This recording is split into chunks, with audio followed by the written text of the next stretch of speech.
Welcome di video ke-13. Hari ini gue mau ngebahas pertandingan semalam Maroko melawan Spanyol dan ada Portugal melawan Swiss. Kita mulai dari Maroko melawan Spanyol dulu ya. Jadi Maroko lolos ke perdelapan final, Spanyol yang nggak lolos.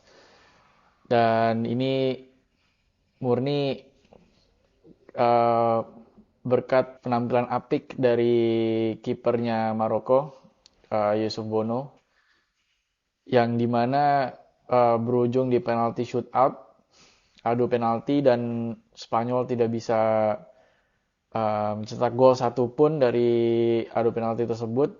Di antaranya ada 3 atau 2, gue lupa, yang di save sama Yusuf Bono. Penampilan yang luar biasa. Ini mirip seperti pertandingan Kroasia melawan Jepang ya, yang dimana uh, kipernya Kroasia, gue lupa namanya siapa, dia bisa menghalau 3 penalti. Dan terlepas dari adu penalti itu, dari menit pertama sampai 120 menit extra time, murni Spanyol ini menguasai lini tengah. Ya, itu udah nggak heran lagi ya, bahwa Spanyol memang bermain ball possession, tapi still mereka tercatat di, gue lagi lihat statistiknya, ini 77% penguasaan bola. Tapi, I mean, apa pentingnya lo menguasai 77% ball possession kalau lo nggak bisa cetak gol satupun. Ini tercatat juga di babak pertama ini Spanyol zero shot ya, zero shot on target. Hanya satu shoot yang gue lupa siapa, itu juga melenceng jauh. Jadi ini emang seperti yang gue bahas di video gue kemarin ya.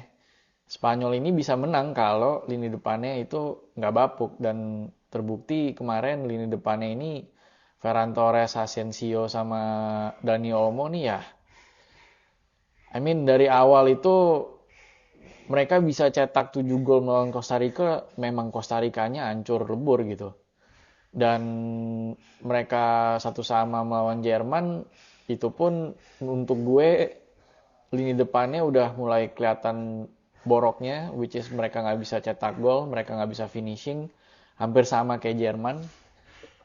Dan begitu pun juga pas lawan Jepang ya, Spanyol lawan Jepang, ini mana mereka cetak gol duluan tapi berujung kalah 2-1. Karena memang lini depannya Spanyol ini ya, mereka butuh real striker seperti generasi Spanyol sebelumnya ya.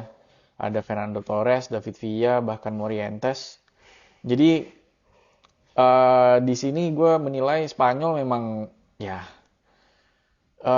dari belakang ke tengah itu bagus, tapi lini depannya itu ya hancur gitu. Jadi gue menilai dari sini memang Spanyol ini nggak layak lolos lah. Padahal dia di atas kertas semestinya unggul melawan Maroko. Kita tahu Maroko uh, tidak banyak pemain bintang di situ. Bahkan seperti Hakim Ziyech atau uh, Yusuf Bono, ada Sofian Boufal juga di situ. Untuk gue itu bukan pemain bintang ya, beda dengan komposisi squad tim dari Luis Enrique yang mereka banyak bintangnya gitu. Jadi yang tadi gue bilang ball possession 77% tapi zero goal. Alhasil Yusuf Bono melakukan 2 atau 3 save, gue lupa, di adu penalti. Dan Maroko layak lolos ya untuk gue ya. Karena murni mereka lebih efisien. Organisasi pertahanannya mereka bagus untuk gue. Dan memang terlepas Yusuf Bono juga sebelum adu penalti itu bagus juga. Tercatat ada beberapa save ya dari Yusuf Bono yang cukup krusial. Dan pertahanannya Maroko ini kuat. Uh, Dalam segi serangan pun mereka lebih cenderung counter attack ya, ngincer fast break ke depan. Ada Hakim Ziyech ataupun Sofia Bovan di situ. Tapi I mean uh, untuk gue serangan-serangan Maroko ini jauh lebih efektif atau berbahaya dibanding serangan-serangannya Spanyol ya. Karena kita tahu Spanyol berusaha untuk uh, build up serangan dari belakang ke tengah, dan baik lagi lini depannya yang nggak bisa memanfaatkan ruang atau tidak bisa memanfaatkan peluang. Jadi di final thirdnya Maroko nih ya lini depannya nggak bisa ngapa-ngapain gitu. Congrats untuk Maroko, well deserved untuk gue. Next kita ke pertandingan Portugal melawan Swiss ya. Portugal ngamuk 6-1, bermain tanpa Ronaldo, Gonzalo Ramos yang ada di striker, sisanya hampir sama, Felix, Bruno Fernandes, tengahnya ada Otavio, William Carvalho, sama Bernardo Silva, belakangnya ada Pepe, Ruben Dias, Cancelo juga nggak main, Fernando Santos menurunkan Diogo Dalot, kirinya adalah Guerrero dan Diego Costa nih di kiper. Jadi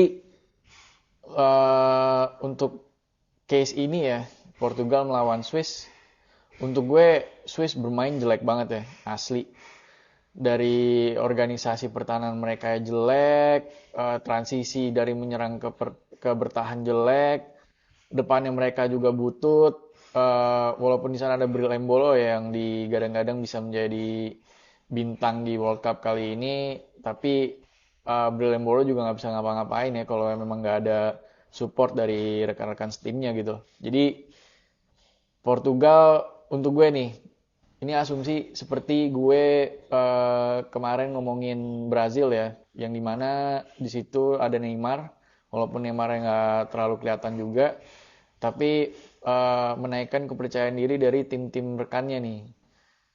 Ini berbanding balik di Portugal. Jadi nggak ada Ronaldo ini, pemain-pemain kayak Joao Felix, kalau Bernardo Silva sama Bruno Fernandes memang dari beberapa pertandingan sebelum memang udah bagus ya mainnya. Tapi yang gue kerasa banget nih, Joao Felix sama Otavio, Rafael Guerrero, mereka bermain bagus semua ya untuk gue. Joao Felix ada 2 assist kalau nggak salah.